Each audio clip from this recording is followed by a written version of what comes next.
ਗੁਰਸਿੱਖਿਆ ਲਈ ਹੈ। ਤਾਂ ਸਰਕਾਰ ਦੀ ਮੇਰੇ ਨਾਲ ਬੰਦੇ ਤੇ ਉੱਥੇ ਵੀ ਬਹੁਤ ਵੱਡੀ ਗੁਰੂ ਸਾਹਿਬ ਜੀ ਦੀ ਅਪਾਰ ਕਿਰਪਾ ਹੈ।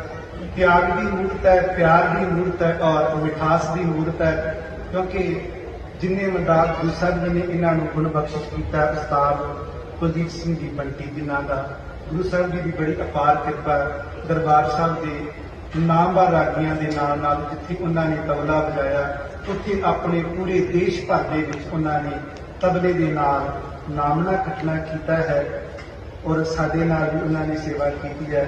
पर गुरु साहब जी की कृपा है।